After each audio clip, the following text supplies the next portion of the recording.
Good evening, President Ragland, members of the board, and Dr. Smith.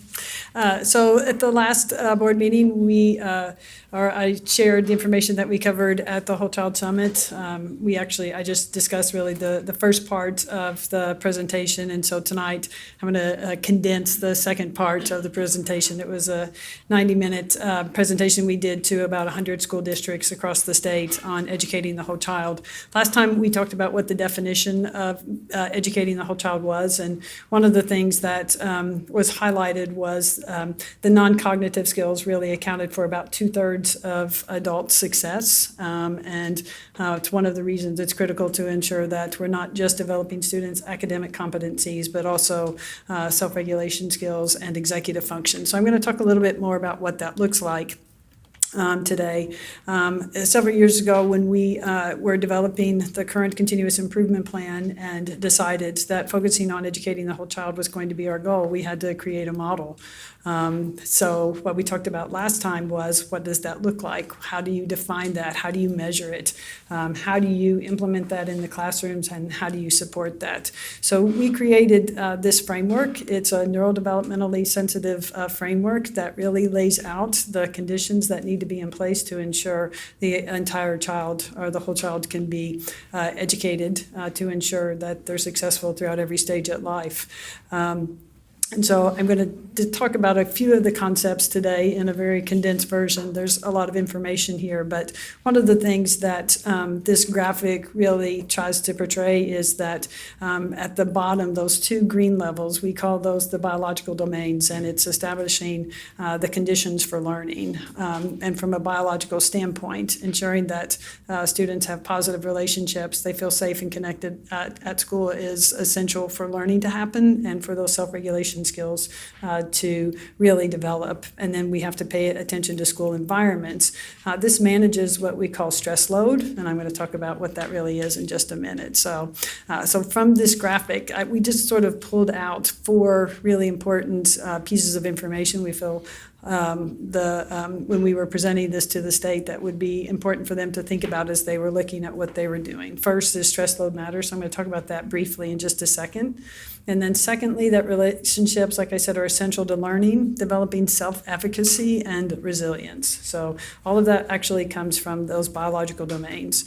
And experience wires the brain. And unless you're doing it, your brain really isn't changing that much. So sitting here and listening to me, most of you will forget about 80% of what I say by the time you wake up tomorrow, because if you haven't used this information, it's lost. So that's why fifth graders really are smarter than us, because they're using the information now and we're not. And then finally, in order to develop these skills, self-regulation and executive function are critical and must be explicitly taught, and opportunities to practice and develop those connections in the brain are necessary. So the first thing that I want to talk about is stress load. Stress load really, we all experience stress load. Stress load is the amount of cortisol and adrenaline that's being released from your endocrine system right now in order for you to maintain this level of what we call homeostasis. That level of homeostasis allows you to focus your attention and self-regulate in all of the four domains: socially, pro-socially, cognitively, and emotionally. That cognitive domain is the one that we really think about in our classrooms because we want to be able to focus our attention, think critically, problem solve, be flexible. So when you think about participating in a group and you disagree with the person next to you, you have to be flexible enough in your thinking to take into consideration somebody else's thinking. Those kinds of communication and collaboration skills also come from other domains. But if your stress load is too high, if adrenaline and cortisol has increased it to a point that actually disconnects the lower brain from the thinking part of the brain, and that's where dysregulation comes from. We have all been dysregulated at some point in our life, maybe even some point during the day. What's nice about stress load is there are exercises and opportunities throughout the day. We call them refueling activities for our kids. You can only pay attention for a certain period of time, and then you got to refuel, and then you can get back to learning. And so we talk about what does it look like to learn from bell to bell versus what does it look like to teach from bell to bell. And that's really where stress load comes in. And when we find a student is dysregulated, or even adult, it's sort of an indication that we need a break and we need to do some refueling so we can always return to learning. And so the second part of the framework that is beyond critical is that caring relationships are fundamental mediators of successful human development. In order for your brain to wire, in order for that learning and self-regulation to happen, kids have to feel safe and connected. And that really comes from having at least one caring adult in their life that helps them feel safe. And I always think that this picture really just says it all. I don't really have to say much else. That's what it looks like. But that's how our students need to feel when they come to school, when they feel safe and connected. And we've created those relationships, opportunities for connecting, not just to teachers, but to their friends, then learning can happen. And we have to be intentional about that. It's really simple to say it's a positive climate and culture, or a positive climate and relationship, or classroom, or I have a good relationship with my students. But we need to know for sure, and we need to be intentional that our staff understand what that looks like. And the term that we use for that is called co-regulation. And co-regulation is when a student is struggling with a cognitively complex task or even a social challenge. Maybe they want to be first in line today and it's not their turn, right? They need the adult to lend their calm in that stressful moment in order for them to self-regulate, because sometimes they just can't. And from a neurodevelopmental standpoint, some kids haven't developed those skills yet. The more they practice without being dysregulated, the more you're wiring the parts of the brain that are really going to allow them to be successful throughout every stage of life. What I love about this graphic is, from a developmental standpoint, you can see what those two circles represented. There are two periods in our life where we are actually sensitive times for that wiring to happen. And they also, during these two sensitive periods, need more co-regulation than during the other periods of development. So you can see from preschool really through early kindergarten, first and second grade. And then again, and any of you who've been in middle school, you understand this. Our 5th, 6th, and 7th graders need a lot of co-regulation. We don't think of them that way. We think that they're older. But what's happening to their brains at that time, the limbic system sort of takes over and matures faster than their prefrontal cortex. And so they're more likely to respond emotionally. So if we can lend our calm in those situations and they learn how to emotionally self-regulate, they're going to do a lot better. But those are the two periods in kids' life where we need to really be as big co-regulators as we possibly can be. We just don't always think about that for our middle school kids, but 6th graders really struggle with those transitions. So again, any of you who've been in middle school, I think you understand that part. And then from a developmental perspective, just understanding that those relationships, allowing for that exploration and autonomy versus restriction and control. So those experiences wire the brain. And when we don't allow kids those opportunities after they feel safe and connected, then they don't have opportunities to develop motivation, mastery, and persist on a task. You know, sometimes we have an expectation that kids focus their attention and they sustain it throughout 50 minutes. Well, it's not really possible, right? And it's definitely not possible if they're not giving those opportunities to practice and develop those skills. These neural pathways are like muscles, and the more that you use them, the stronger they get, the thicker the myelin gets, the quicker that communication happens, and actually the more successful they are. This is also where self-efficacy or resiliency and agency come in. So the more successful the kids are with these tasks, then the more likely they are to do it again. And if we just give them rules without those opportunities, they're not going to develop these skills. These are higher order skills up in the prefrontal cortex that have to get access through experience. So our framework that we developed took into consideration what it looked like to operationalize. That's how we have vision for teaching and learning. So that this is what learning looks like in the classroom. And it may not look or feel like what you're used to, but I promise you it's wiring our kids' brains for the rest of their life so that they can be successful. And you can see in older kids, it's linked with adaptive development and academic engagement and pro-social behaviors. So really critical that kids are allowed to explore and have autonomy. We call it intellectual autonomy, so that they can practice problem solving and creativity. So this is what we're getting ready to show. This is really what it looks like to operationalize everything that I just said so that teachers know what to do, so that we have some idea about coaching and fidelity checks and can really measure the impact of this work. So at that climate and culture level, those conditions for learning, developing self-efficacy and resilience. You can see that these are the practices that we've defined through literature searches on best practices. There's a lot of information out there right now and research journals that are really able to demonstrate what it looks like when this is implemented and its actual impact on student learning and development of self-regulation skills. So we develop that positive relationship, and then you also have to have school and classroom environments that make sure and are very intentional in not increasing the stress load of students. These are all things that we have control over. Neutral sensory inputs, giving kids opportunities for movement so that they can refuel during the day.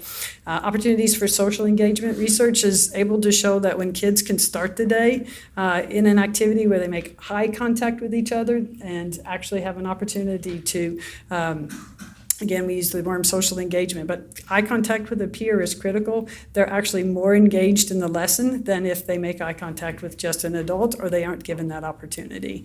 And we know that's the case because it decreases stress load and it turns on what we call the learning centers of the brain. So really simple kinds of activities, we call them advisory or connecting activities to start the day. They can take about 5 minutes, but have a pretty significant impact on student learning. Making sure that there's consistent routines, opportunities to connect and de-stress during the day, and then really understanding what emotional and physical health, how that impacts students' stress load. I always think it's interesting this time of year with all of our kids and our adults that are sick.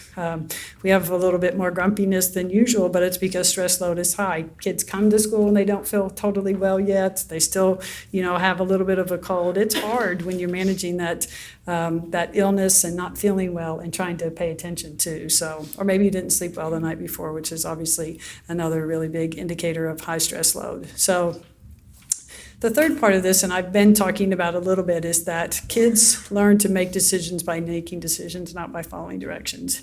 The brain only wires with experience.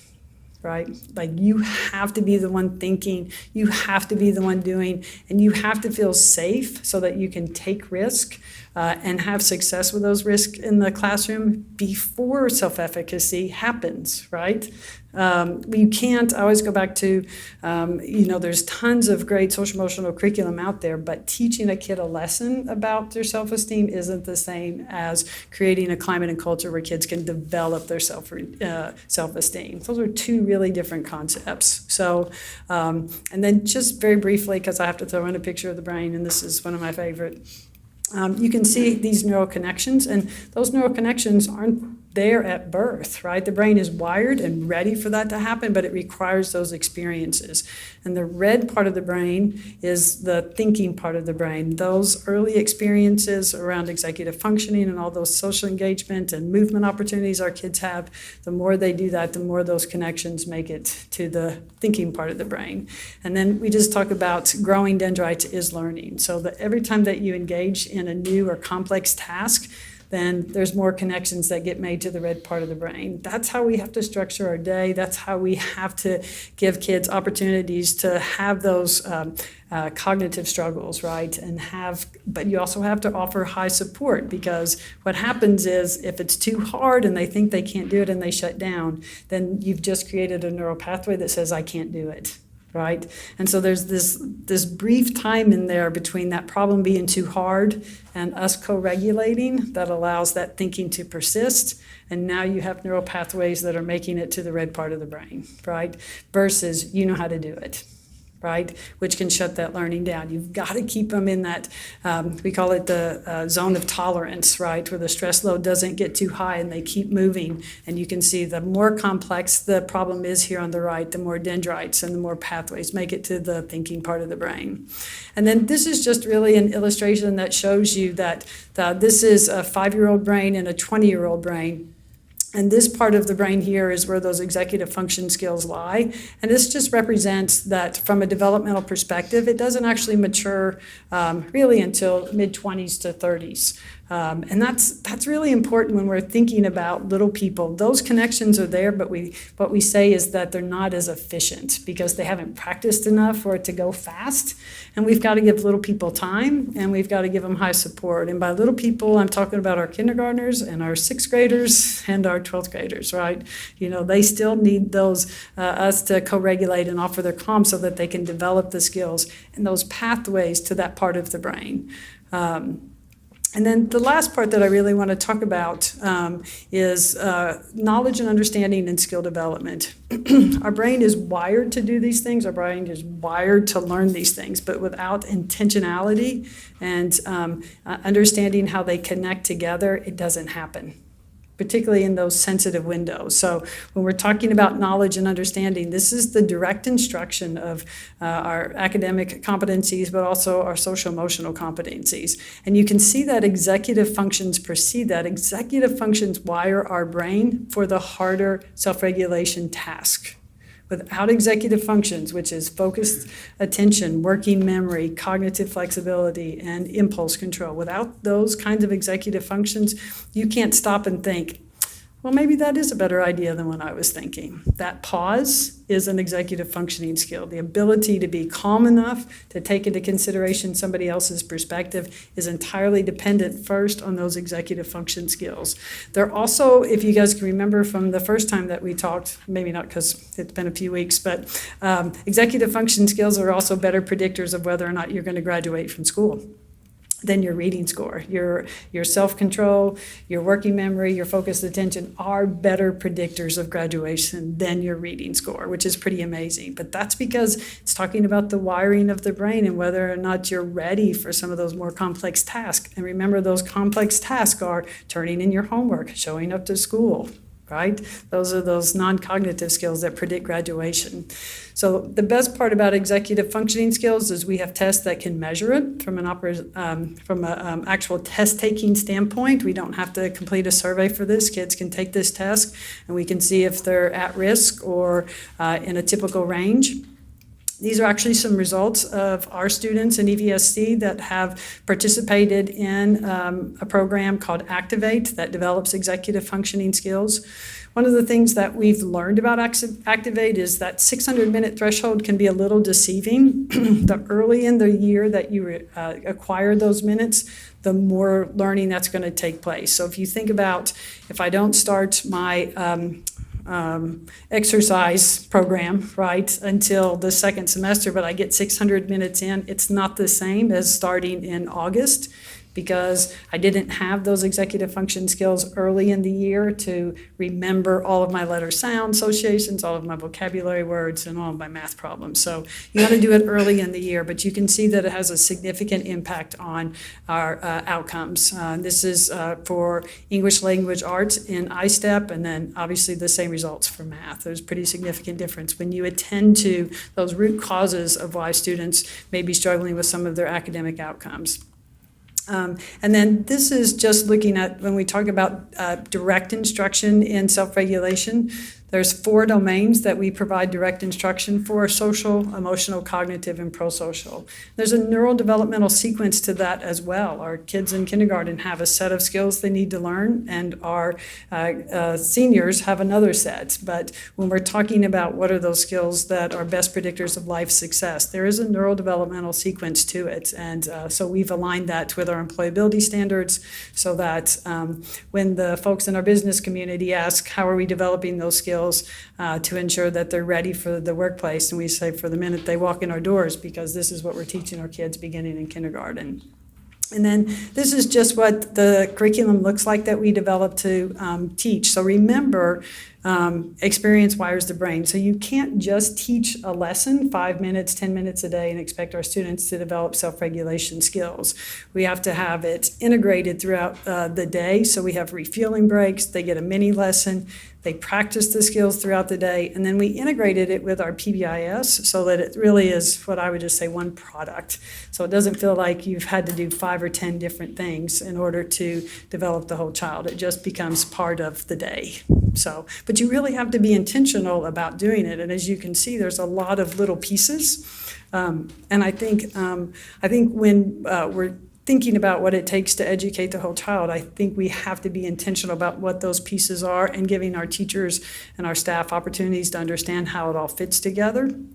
And how just one of those pieces by themselves really isn't going to get us where we need to go. So, and then obviously you have to measure and make sure that it's getting better. And then this just reflects a score of self-regulation skills, but than just the domain of emotional regulation. And what I would say about this is we haven't developed or implemented the curriculum yet. So it'll be interesting to see what these scores look like once the curriculum is started. And then finally, you can see that these are the programs that we've been implementing as part of GAIN. And this understanding the neuroscience behind developing the whole child is integrated into everything that we do. So regardless of whether it's early learning, opt-in, LSI, vision for teaching and learning, we understand what those conditions for learning are, how stress load impacts both teaching and learning, the importance of executive functions, relationships, and self-regulation to ensure our students are prepared and ready to be successful at every stage of life. So